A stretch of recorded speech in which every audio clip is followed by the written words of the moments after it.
Hello दोस्तों, एक बार फिर से स्वागत है आपके अपने चैनल प्रिपरेशन तक। दोस्तों आशा करता हूँ कि आप सब बहुत अच्छे होंगे। आइए आज हम अपने सीरीज को एसएससी सीजीएल का जो हम प्री सॉल्व कर रहे थे, सीरीज को बढ़ाते हुए आज 18 अप्रैल 2022 का जो प्री हुआ था, एसएससी सीजीएल का प्री हुआ था, उसका फर्स्ट शिफ्ट देखने वाले हैं। ठीक है दोस्तों। इससे पहले मैंने अपना जो 11 का, 12 का और 13 का जो पूरा हो रखा है, तीनों शिफ्ट का, वो अपने चैनल पे डाल रखा है। तो जो यहाँ से स्टार्ट कर रहा होगा एक बार उसको भी आप जरूर देखिएगा, क्योंकि उसमें भी बहुत अच्छे क्वेश्चन थे। तो आइए बिना टाइम वेस्ट किए पहला क्वेश्चन देखते हैं। जैसे पहला क्वेश्चन एक सिंप्लीफिकेशन का है, तो ये तो यहीं पे सॉल्व कर लेंगे। वही ऑफ है तो बोर्ड मास का नियम लगे तो पहले ये सॉल्व होगा। ये कितना हो जाएगा? 4 8 32, 8 3 24, 24 और 46 कितना हो जाएगा? 70, 70 - 6 ये हो जाएगा 64। ठीक है, ये कितना हो जाएगा? 4, ये दाम है 40, और 10 3 30 और 7, 64 बटे ऑप्शन नंबर 1। ठीक है, सिंपल सा क्वेश्चन था। आइए अगला क्वेश्चन देखते हैं। अगला क्वेश्चन कह रहा है कि एक वो सबसे बड़ी संख्या कौन सी है जिससे 126, 224 और 608 को विभाजित करने पर शेषफल क्रमशः 2, 7 और 19 प्राप्त होता है। तो ठीक है, पहले अगर 126 को जब उससे भाग देते हैं तो शेषफल 2 आता है, तो पहले 2 हम यहाँ से माइनस कर, कितना बचा? 124 बचा। मतलब जो भी संख्या होगी वो 124 से पूरी पूरी कट जाएगी, मतलब वो उसके मल्टीपल में 124 होगा। ठीक है, अब इसमें से -7 करेंगे तो ये कितना जाएगा? 4, 1 और ये 2। ठीक है, 200, 214, 770, ठीक है, 270, ये कितना आएगा? 19, इसमें माइनस 1, ये 9, ये 8, ये 589। ठीक है दोस्तों, अब कह रहा है कि सबसे बड़ी संख्या कौन सी है, तो सब ऑप्शन से ही देख लेते हैं। ऑप्शन में सबसे बड़ी संख्या क्या है? 37 है। 37 से कटा के देख लेते हैं। तो 37 से अगर 124 को कटाएंगे तो ये नहीं कटेगा, क्योंकि अगर मैं 4 बार लेके जाऊँ तो 4 7 28 हो जाता है, 4 3 12, मतलब ज्यादा आ जाएगा। ठीक है, 4 बार नहीं जाएगा, 3 बार लेके जाऊँ तो 7 3 21, 3 3 के 9, 1 10 11, 111 ही आएगा, लेकिन हमको 124 चाहिए था। 37 से तो नहीं कटेगा। 31 से देखिए तीनों की तीनों संख्या कट जाएंगी। जैसे 31 से करूँ तो ये 4 बार में कट जाएगा। ठीक है, और ये 7 बार में कट जाएगा, और ये 19 बार में कट जाएगा। 31 गुणे 19। ठीक है, तो इस तरह से हमारा ऑप्शन कौन सा हो जाएगा? 31 हो जाएगा। अगला तो क्वेश्चन देखते हैं। अगला क्वेश्चन कह रहा है कि निम्न आकृति में पी और क्यू दो वृत्तों के केंद्र है। ठीक है, यहाँ पी है, ये क्यू। एक बार मैं फिगर फिर से बना देता हूँ ताकि आपको अच्छे से समझ में आए। एक ये पी, एक ये सर्कल है, और एक और इसको काटता हुआ एक से बड़ा सर्कल है। ठीक है, इसका जो सेंटर है वो पी है, और इसका सेंटर जो है, अब पी से एक लाइन इसको यहाँ से ऐसे काटते हुए इस पे जाती है। ठीक है, इसको लाइन को क्या कहा है? ये डी है, ये ए है, और ये सी है, और यहाँ से एक लाइन ऐसे है, ये क्या है?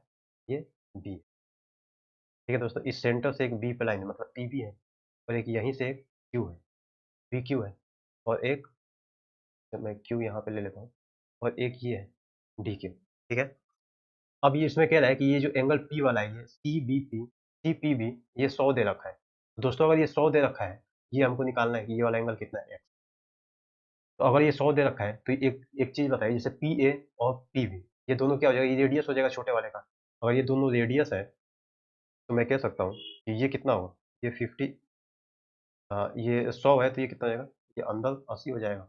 अगर ये 80 हो गया तो ये 50 और ये 50 हो जाएगा, क्योंकि पूरा 300, 180 होता है। ठीक है, अगर ये 50 हो जाएगा तो ये वाला कितना हो जाएगा? ये वाला 130 हो जाएगा। यहाँ से ये वाली डिस्टेंस कितनी हो जाएगी? 130 हो जाएगी। अब दोस्तों अगर मैं डी और बी को कांस्टेंट एक पॉइंट लेके मान लूँ, तो यहाँ से एक लाइन इसको सर्कमफ्रेंस पर अगर टच कराऊँ तो ये तो सबको पता है कि ये क्या हो गया? ये अगर 130 है तो ये क्वाड्रिलेटरल हो गया सर्कल का। ठीक है, साइक्लिक क्वाड्रिलेटरल हो गया, तो ये कितना हो जाएगा? ये 50 हो जाएगा, क्योंकि इन दोनों का अपोजिट साइड 180 होता है। अगर ये 50 हो गया तो अब ये तो निकल जाएगा, क्योंकि ये फिगर कुछ ऐसा ऐसा हमको दिखने लगेगा कि यहाँ पे ये सर्कमफ्रेंस पे है, और एक सेंटर पे ये लाइन है। ठीक है, तो ये जितना होता है उसका दोगुना होता है। जैसे कि अगर ये ए है, सेंटर वाला एंगल कितना? 2 होता है। तो अगर ये 50 है तो ये कितना हो जाएगा? 100 हो जाएगा। एक समाधान कितना आ जाएगा? 100 आ जाएगा। ठीक है, आइए अगला क्वेश्चन देखते हैं। जैसे अगला क्वेश्चन कह रहा है कि एक दुकानदार किसी वस्तु के अंकित मूल्य पर 28% की छूट दे, 28% की छूट दे रहा है, मतलब कितना हो जाएगा? 7/25। ठीक है, अगर एमआरपी मैं कहूँ कि एमआरपी अगर 25 था तो 7 रुपये का छूट देके एसपी कितना हो जाएगा? ये 18 हो जाएगा। ये कह रहा है कि फिर भी 30% का वो लाभ कमा रहता है। लाभ हमको पता है कि हमेशा क्रय मूल्य पे मिलता है, तो 30% का लाभ का मतलब 10 से 13 कर देगा। अब इसमें एसपी अलग अलग है, तो पहले हम इसको सेम कर लेंगे। एमआरपी हमारा आ जाएगा 13, इससे इसमें मल्टीप्लाई कर दें क्योंकि ये दोनों रेशियो में होते हैं। ठीक है, आगे पढ़ते हैं। जैसे आगे कह रहे हैं कि उसे वस्तु की विक्रय पर कितने का लाभ होता है, 39.9 का लाभ होता है। तो हमारा कॉस्ट प्राइस कितना आ गया, 180। और ये कितना आ गया, 18×3 = 54, 8 124। ठीक है, 124 है, 100 मतलब कितना ज़्यादा है, ये 54 ज़्यादा है। 54 ज़्यादा है, 180 ये 124 ये तो 54 ज़्यादा है, लेकिन ये कितना कह रहा है, ये कह रहा है कि 39.90 ज़्यादा है। मतलब 1 यूनिट का मान कितना आ जाएगा, सिंपल 54 से डिवाइड कर देंगे। अब दोस्तों पूछा है तो वस्तु का अंकित मूल्य कितना होगा, तो अंकित मूल्य निकालना। अंकित मूल्य हमारा 25 13 आया हुआ था, 25 मल्टीप्लाई में 13 आया हुआ था। अब इसको हम यहीं से डायरेक्ट कटा लेते हैं, ये कितना हो जाएगा, 2 से कटा लेते हैं, 2 एकम 2, 9 18, फिर दोनों बचे। ठीक है, ठीक है, ये कितना आ जाएगा, 2 दूनी के 4 और 2 7 27। अब दोस्तों ये तो कटेगा नहीं, 9 9 10 19। ठीक है, 3 से कटा देते हैं इसको, कितना आ जाएगा, 3 5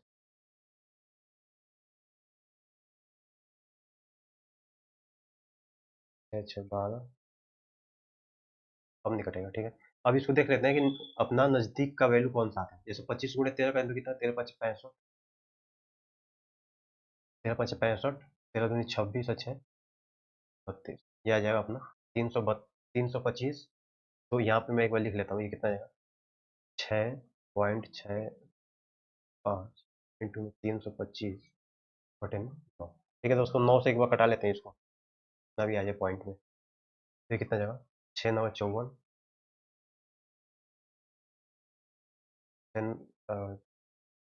7 9 63, 32 8 में से, मतलब लगभग ये 0.738 आएगा, 0.73। ठीक है, इसको अब हम 3 2 5 से मल्टीप्लाई कर लेते हैं। 40 5 15 5 35।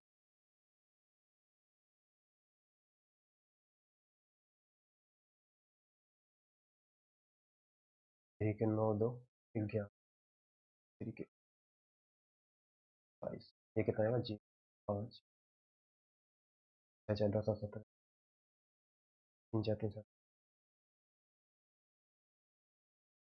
मतलब 239.85 आ रहा है अपना। ठीक है, आंसर कितना है, 239.85। तो देख लेते हैं 39 के पास कौन सा है, 240 वाला है। ठीक है, तो ऑप्शन नंबर 1 हो जाएगा। ठीक है, जहाँ कैलकुलेटिव है कोई दिक्कत नहीं है, कैलकुलेशन तो करना ही है अपने।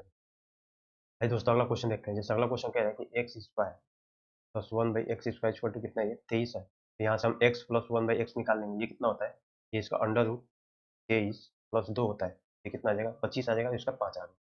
ठीक है दोस्तों, अब इसका क्यूब करना है, तो क्यूब का हमको पता है कितना होता है, ए क्यूब माइनस में 3 है। ए क्यूब कितना हो जाएगा, ये 5 5 25 25 माइनस में 15 कितना आ जाएगा, 100। Option number. अगला क्वेश्चन सिर्फ हमको ए की 60 डिग्री का वैल्यू रखना है। ठीक है, इसको जल्दी कर लेते हैं। जैसे 8 हो जाएगा, cos 60 कितना होता है, 1/2 प्लस में 7 इंटू में 2 माइनस √3 का कितना जाएगा, 3 आ जाएगा यहाँ पे। और ये कितना जाएगा, 10। ये साइन 30 हो जाएगा, साइन 30 1/2 होता है। ये 5 बचा यहाँ पे, ये 4 बचा। ये 1 7 2 14 15 15/5, तब ये 3 आ गया। Option number 2। अगला क्वेश्चन कह रहा है कि two poles of heights 10 meter और 17 meter are fix to level ground. ठीक है, कह रहा है कि 2 पोल है, एक है 10 मीटर का और दूसरा है 17 मीटर का। ये दोनों एक ग्राउंड पे फिक्स है, एक समतल ग्राउंड पे। The distance between the bottom of the pole, कह रहा है कि इस दोनों के बीच का दूरी जो है 24 मीटर दे रखा है। अब पूछ रहा है कि what is the distance between their top, मतलब इसके टॉप और इसके टॉप के बीच का दूरी कितना होगा। ठीक है, ये तो आसान सा क्वेश्चन है। अगर ये समतल 24 है तो ये भी 24 हो जाएगा, ये 24 हो जाएगा। ये 10 है तो ये कितना बचेगा, ये 7 बचेगा। तो 24 7 और ये कितना होता है, 25 होता है। सबको पता है, रिप्लेट होता है कि 25 24 और 7 का है। Option number 2। अगला क्वेश्चन कह रहा है कि 450 से कम दैनिक मजदूरी को वाले श्रमिकों की कुल संख्या। तो ठीक है, ये ग्राफ है, तो 450 कहाँ पे, यहाँ पे 450। अब 450 कम वाले कितने हैं, 30 मजदूर है। ठीक है, ऐसे ही 650 और उससे अधिक कितने हैं, तो 650 उससे अधिक कितने, 35 है। अब इन दोनों का अंतर पूछा हुआ है, सिंपल सा क्वेश्चन, कितना हो जाएगा, 5 हो जाएगा। Option number 3। अगला क्वेश्चन कह रहा है कि एक वृत्त, a circle inscribed in triangle ABC, एक ट्रायंगल है, कि इसके अंदर एक सर्कल इंस्क्राइब है, टचिंग, लिख लेते हैं, touching A B B C A C at point P Q, मतलब इस पे, ये पी पे, ये क्यू पे, ये आर पर टच करता है, A B minus B C. दोस्तों यहाँ पे कह रहा है कि A B minus B C कितना दे रखा है, 4 सेंटीमीटर, और ए बी माइनस ए सी कितना दे रखा है, 2 सेंटीमीटर।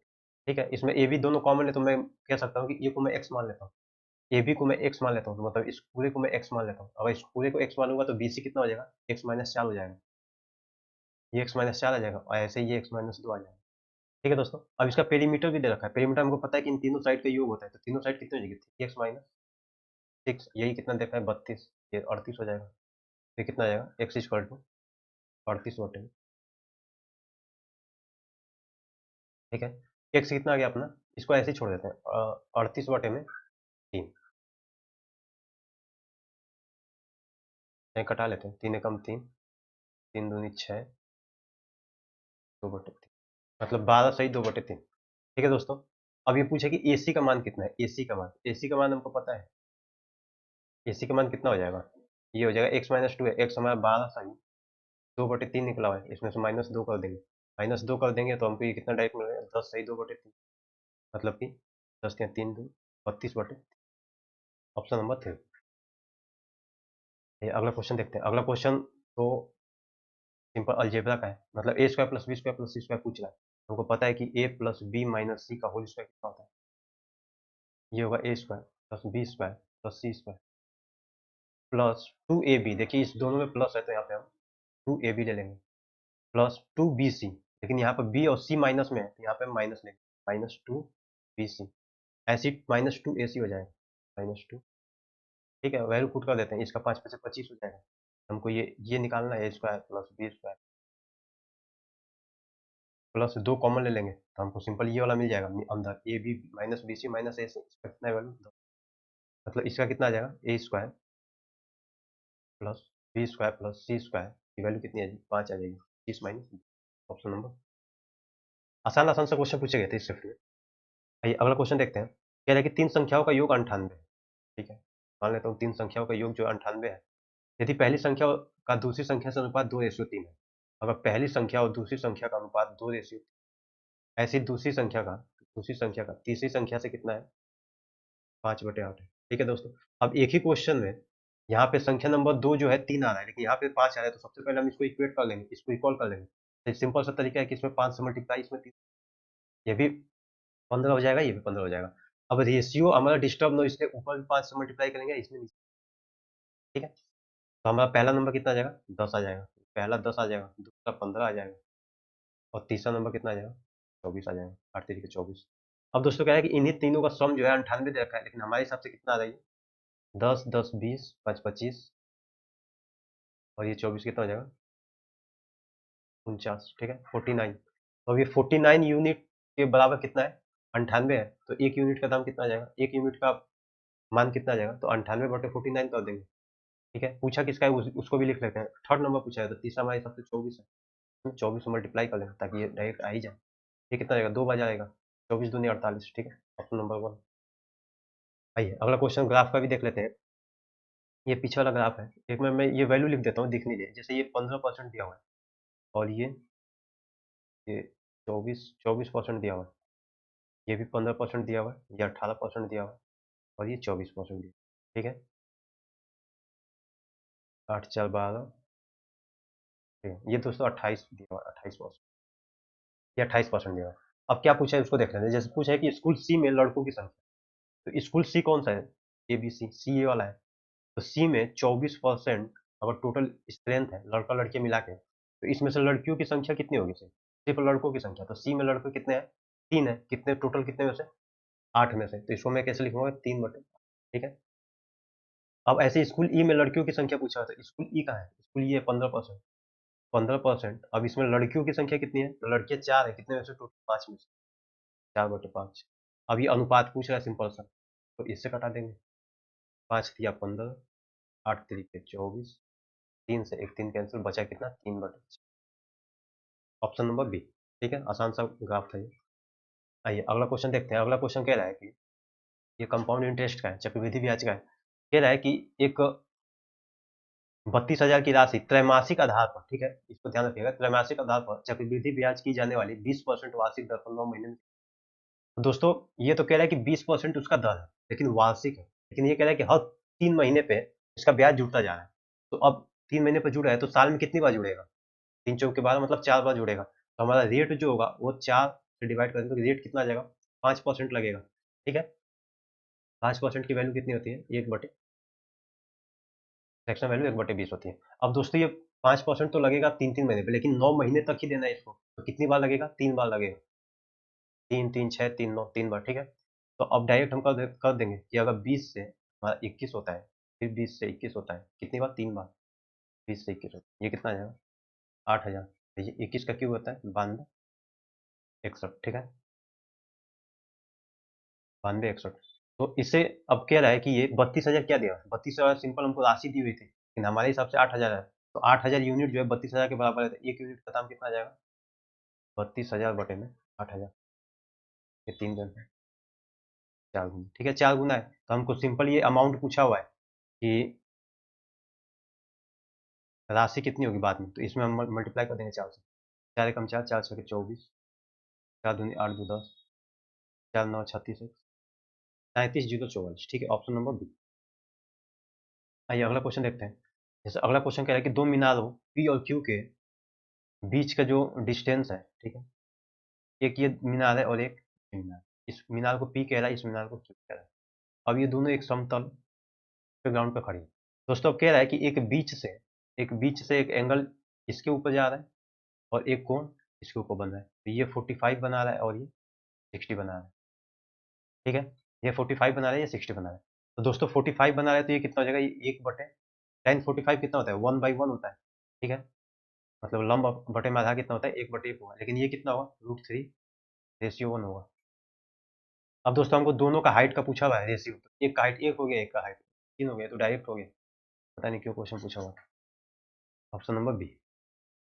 आइए अगला क्वेश्चन देखते हैं ग्राफ का। कह रहा है कि 2015 में कंपनी ए द्वारा बेचे गए टीवी सेटों की संख्या का कंपनी बी द्वारा बेचे गए टीवी सेटों की संख्या का अनुपात कितना है? ठीक है दोस्तों, तो ये एक ग्राफ दिख रहा है हमको। अब ये वाली गौर करने वाली बात ये है कि ये जो नीली लाइन है, ये दे रहा है कि निर्मित टेलीविजन सेट कितने हैं, ये संख्या दे रहा है। लेकिन ये जो ऑरेंज वाली लाइन है, ये कह रहा है कि बेचे गए टीवी सेटों का परसेंटेज। ठीक है, तो अगर मैं कहूँ कि 2015 में कंपनी ए द्वारा बेचे गए टीवी सेट की संख्या क्या है, तो एक तो ये उत्पाद कर रहा है 64 टीवी। ध्यान समझिएगा कि ये जो उत्पाद निर्मित कर रहा है वो 64 टीवी का सेट निर्मित कर रहा है। लेकिन अब इसमें से सेल कितना कर रहा है? तो सेल कर रहा है ये 75%। तो ऐसे ही तो लिखेंगे। ठीक है, अब ये कह रहा है कि कंपनी बी द्वारा बेचे गए टीवी सेटों की संख्या से अनुपात कितना। तो बी द्वारा कितना बेचा गया है? कंपनी बी द्वारा टीवी सेट कितना बेचा गया? तो ये बेचा गया 90 का। 90 उत्पाद कर रहा था, 90 से 64% बेच रहा है, 90 का 64। अब इन दोनों का रेशियो पूछ रखा है, 100 से 100 कैंसिल कर दूंगा मैं। ये 64 से 64 कैंसिल हो गया, 15 से इसको कटा लेता हूँ। 15 पचे 75, 15 छप्पन, 5 रेशियो। Option number 1। आइए अगला क्वेश्चन देख लेते हैं। अगला क्वेश्चन कह रहा है कि एक दुकानदार ने 4600 में एक मेज खरीदा, ठीक है, 1800 में एक कुर्सी खरीदी। मेज पर 10% लाभ कमाया। तो दोस्तों अगर मेज पर 10% कमा रहा है तो कितना कमाएगा? 460 रुपये कमाएगा। और कुर्सी पर 6% कमा रहा है तो 18 छक 108, 108 रुपये इस पे कमाएगा। ठीक है, अब ये कह रहा है कि कुल प्रतिशत लाभ ज्ञात कीजिए। तो ये इसका तो ये लाभ हो गया, बटे में टोटल कितना था हमारा? 4600 और 1800, कितना हो जाएगा? 6400 इंटू में 100। डायरेक्ट निकाल देता है। ठीक है, आसान सा क्वेश्चन है। ये कितना है? 8 6 5, 568 और ये 6400 गुणे में डबल जीरो कैंसिल हो गया। अब ये एक ये दो बार तो जाएगा नहीं, तीनों को लेना पड़ेगा। तो एक बार कितना है आंसर? ठीक है, 7 है और 8 है। तो एक बार 8 बार लेकर चले जाते हैं, देख लेते हैं आता है कि नहीं। तो ये 8 0 0 8 4 8 32, 8 छक 48 3 51।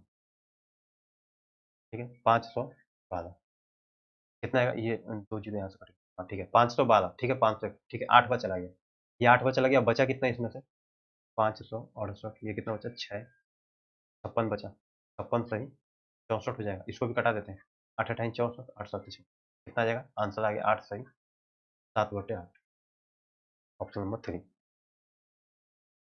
अगला क्वेश्चन कह रहा है कि एक संख्या है, सबसे बड़ी संख्या बताना है कि जो 2, 3, 4, ए, 5 और बी को 22 से विभाज्य किया जाए, लेकिन 5 से विभाज्य नहीं होना चाहिए। ठीक है, क्वेश्चन समझ में आ गया। मतलब 22 से अगर ये डिविजिबल हो रहा है तो हमको पता है कि 2 और 11 दोनों से होगा। अब दोस्तों अगर कोई संख्या 2 से डिविजिबल हो रही है, यानी कि उसके लास्ट में 2 से कटने वाला संख्या होना चाहिए, जैसे 2, 4, 6, 8 और 0 होना चाहिए, तब ये 2 से डिविजिबल होगा।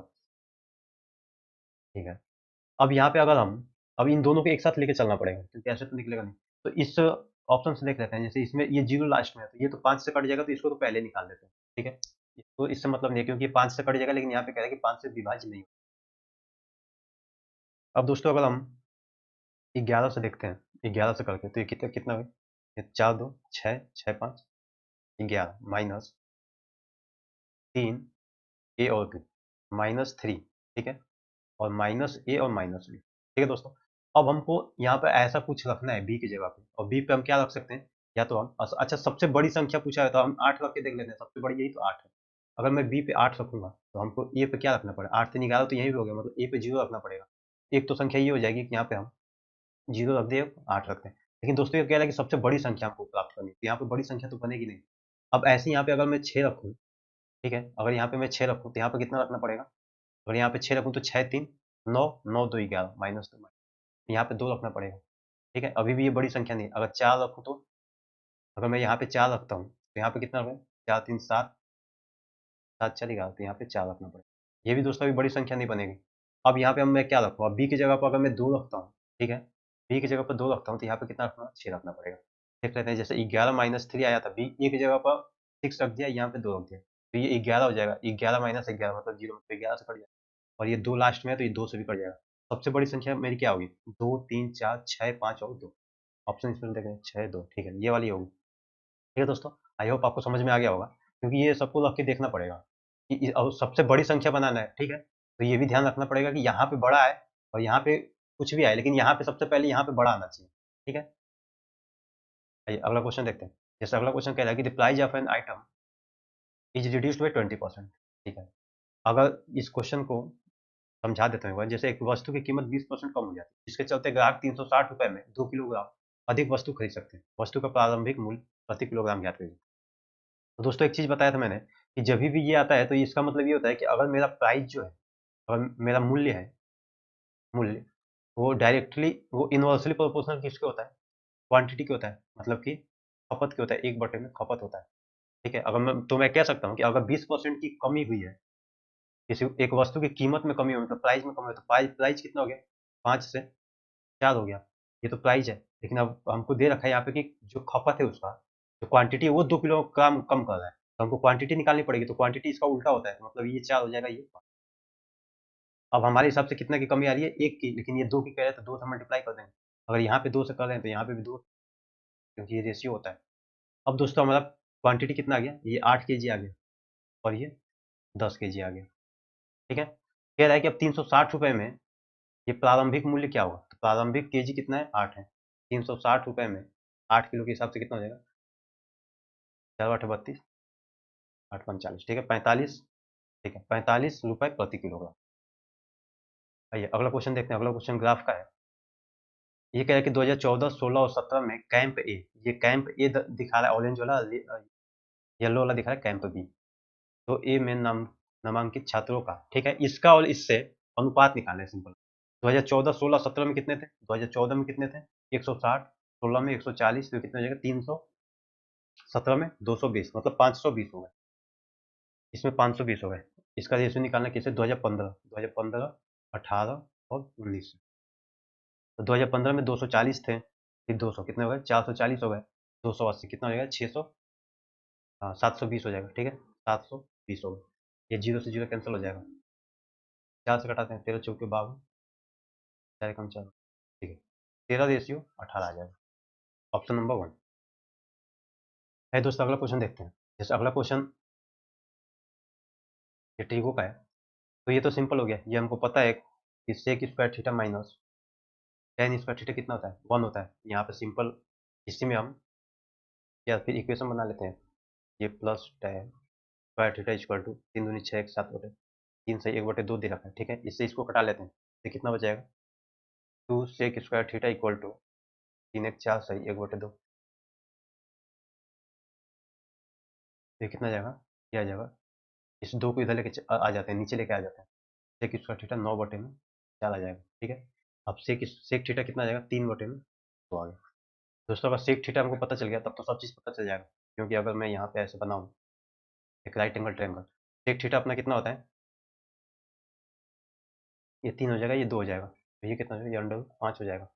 अब कॉस थीटा कितना होता है? 2/3 प्लस में साइन थीटा अंडर 5/3, ये कितना आएगा? 2 प्लस 5/, ऑप्शन नंबर बी।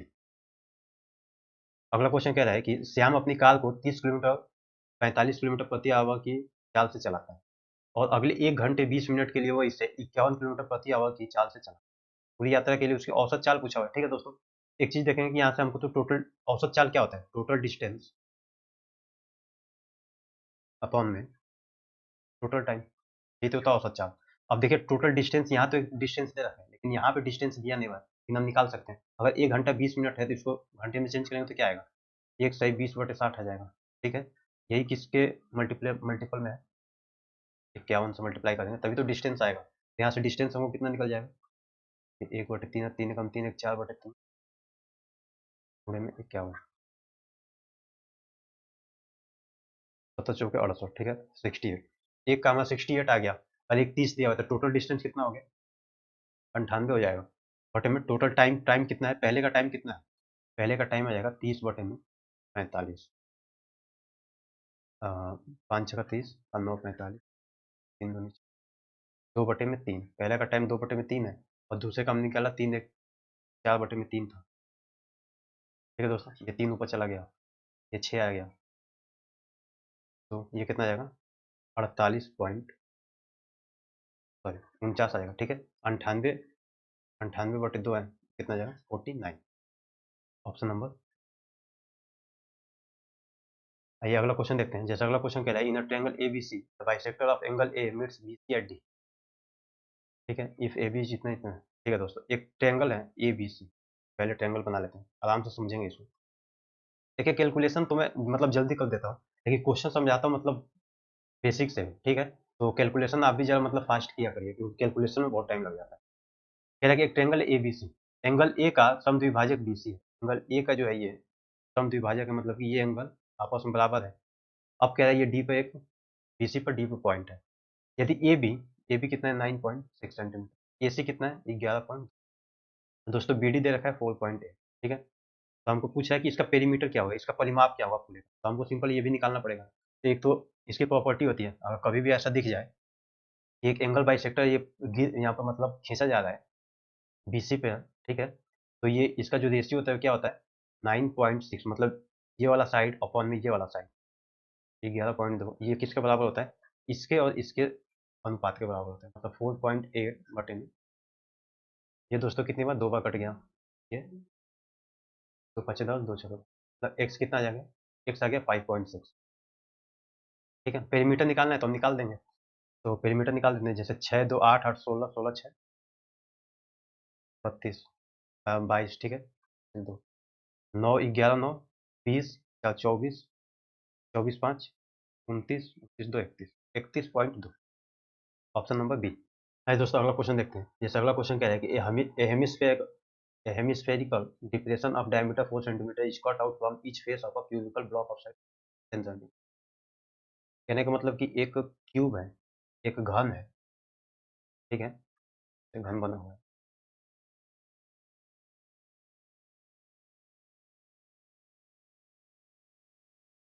ठीक है? ये एक घन बना हुआ है, इसमें से हर एक फेस से एक अर्धगोला काटा जाता है, ठीक है? हर एक फेस से अर्धगोला काटा जाता है। अर्धगोला काटने का मतलब जैसे मैं एक फिगर यहाँ पे लूँ, सिर्फ एक साइड का ये ऐसा हो जाएगा, तो इसका अर्धगोला कैसा हो जाएगा? तो अर्धगोला ऐसा हो जाएगा कुछ, ठीक है? और ये जो है ये एक पूरा सर्कल होता है, समझ गए? मतलब कटोरी जैसा है ये। तो अगर इसमें से मैं निकालूँ तो इसमें से सिर्फ निकलेगा क्या? ये वाला पार्ट निकलेगा, ठीक है? सिर्फ ये गोला वाला पार्ट निकलेगा, मतलब इसका एरिया कितना होता है? पाई आर स्क्वायर होता है, सिर्फ ये निकलेगा, लेकिन ये अंदर वाला जो पार्ट है ये तो बच जाएगा ना, बचने का मतलब कि ये एक कैविटी टाइप एक छेदा टाइप का बना देगा। तो अगर मैं इसका कह रहा है कि शेष ठोस का पृष्ठ क्षेत्रफल कितना हुआ, तो जो सरफेस एरिया है रिमेनिंग पार्ट का, तो अगर ये एक सरफेस एरिया हुआ, ठीक है, क्यूब का, तो ये अंदर का भी तो सरफेस एरिया हमको लेना पड़ेगा, ठीक है। तो अब इसको सॉल्व करके देख लेते हैं कि कितना आएगा। जैसे अगर मैं कहूँ कि इस पूरे क्यूब का सरफेस एरिया कितना होता है, ये होता है 6a²। ये हमारा दे रखा है, साइड कितना देखा है 10 सेंटीमीटर, ये कितना जाएगा, ये 600 हो जाएगा। अब इसमें से हम माइनस क्या करेंगे, माइनस ये करेंगे कि 6 बार हम ये पाई आर स्क्वायर, मतलब हर एक गोले का जो ऊपर वाला पार्ट होता है उसको हम निकाल देंगे इस सर्कल से, तो यहाँ से ये कैंसिल आउट हो जाएगा, एक यहाँ से ऐसे 6 बार कैंसिल आउट होंगे, ठीक है, इस टाइप से। तो ये 6 पाई आर स्क्वायर माइनस 1। लेकिन दोस्तों ये अंदर का ये कटोरा टाइप का है, ये अंदर एक अपना अलग से पृष्ठ क्षेत्रफल बनाएगा, ठीक है, एक अलग से ये गड्ढा टाइप का बनाएगा, तो उसको हम इसको ऐड करना पड़ेगा उस फिगर में, क्योंकि ये बचा हुआ है। तब इस फिगर में ऐड करने के लिए तो हमको पता है कि अर्धगोले का पृष्ठ क्षेत्रफल कितना होता है, सरफेस एरिया कितना होता है, ये होता है 2 पाई आर स्क्वायर, ठीक है। लेकिन ये अब कितनी बार बनाएगा, तो 6 बार बनाएगा, ऐसा ऐसा छेद ये 6 बार एक फिगर बनाएगा, ये कितना हो जाएगा प्लस में 12 पाई आर स्क्वायर। अब दोस्तों इसको सॉल्व कर देंगे तो कितना आ जाएगा, ये प्लस 6 इंटू में 22/7, 2 गुणे 4 4 दूनी 88, मतलब 6 गुणे 88/7, एक हम 7, 7 दूनी 14, 4 7 5, ये 5 6 30, 6 दूनी 12 3 15, 1 हम 6, 1 7, ये 75 आ गया, ठीक है। और ऑप्शन देख लेते हैं, ऑप्शन सब में 1/7, मतलब इसको कैलकुलेट करने की जरूरत नहीं है, सिर्फ यहीं से हम निकाल के देख लेंगे। ये कितना है, जैसे ये 600 है, प्लस ये 6 इंटू में 88/7 है, ठीक है, ठीक है।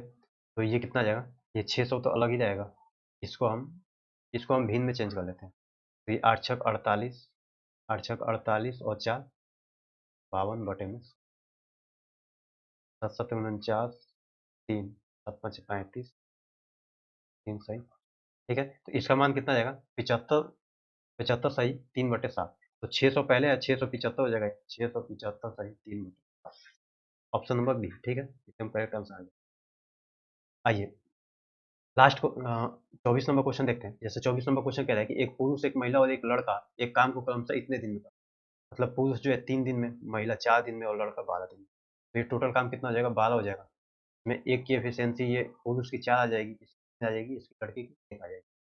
और दोस्तों कह रहा है कि उसी काम को एक दिन में पूरा करने के लिए तो अब 12 यूनिट को एक दिन में पूरा करना है, मतलब कि एक दिन में पूरा करना है, मतलब कि ये 12 एफिशिएंसी होनी चाहिए नीचे, ठीक है, तभी तो एक दिन में पूरा होगा काम। पूरा करने के लिए कितने लड़कों को, एक पुरुष एक महिला की सहायता करनी चाहिए, एक पुरुष एक महिला का कितना हो गया, 4 3 7 हो गया, 7 हो गया, 12 लाने के लिए और कितना चाहिए हमको, 5 चाहिए, ठीक है, मतलब 5 लड़के और होने चाहिए, तो ये काम कितने दिन में खत्म होगा, एक दिन में खत्म होगा, ऑप्शन नंबर बी। ये लास्ट क्वेश्चन आज का देखते हैं। ये लास्ट क्वेश्चन कह रहा है कि एक नाव धारा की दिशा में 56 किलोमीटर की दूरी इतने में तय कर सकती है। 56 किलोमीटर की दूरी है, नाव की धारा में तय कर रही है, ठीक है। और एक और इन्फॉर्मेशन दे रहा है कि स्थित जल में नाव की चाल और धारा की चाल का अनुपात 3:1 है। तो मैं स्पीड, मतलब बोट का स्पीड बी ले लेता हूँ और वाटर का डब्ल्यू ले लेता हूँ, ठीक है, पानी का। इनका जो चाल दिया कितना है, 3:1 है। तो दोस्तों अगर ये धारा की दिशा में जा रही है तो ये 3:1 4, मतलब 4 की गति से जाएगी, 4x ले लीजिए आप। तो ये कितने घंटे लगाएगा, तो 3.5 घंटे। ये 14 चौक 56, इससे 7 दूनी 14, 7 पंच 35.5, बटे में 10 ही आ जाएगा, 1/2 4, ठीक है। एक्स कितना आ जाएगा हमारा, एक्स आ गया 4। अब आगे कह रहा है कि नाव धारा की दिशा में 41.6 किलोमीटर की दूरी तय करने में कितना समय लगेगा, ठीक है दोस्तों, 41.6 किलोमीटर की दूरी, एक्स 4 आ गया, तो ये मतलब ये 4 मल्टीप्लाई 12 हो जाएगा, ये 4 हो जाएगा, तो 12 4 16, 4 3 12, ठीक है, 12 4 16, तब 16 से डिवाइड कर देंगे क्योंकि हमारा स्पीड आ गया, कितना बच जाएगा, 16 तियाँ 16 दूनी 32, 8 1 9, 16 छक्का, ठीक है, मतलब 2.6 आ जाएगा, आंसर नंबर 3, ठीक है दोस्तों। तो ये था हमारा 18 तारीख का पहला सेट का क्वेश्चन। आई होप आपको अच्छा लग रहा होगा, ठीक है। अगर आपको कुछ भी सीखने को मिला है तो एक बार जरूर कमेंट करके बताइएगा और वीडियो को लाइक जरूर करें। अगला जो पार्ट है अगले शिफ्ट का, उसको हम कल लेके आएंगे। धन्यवाद।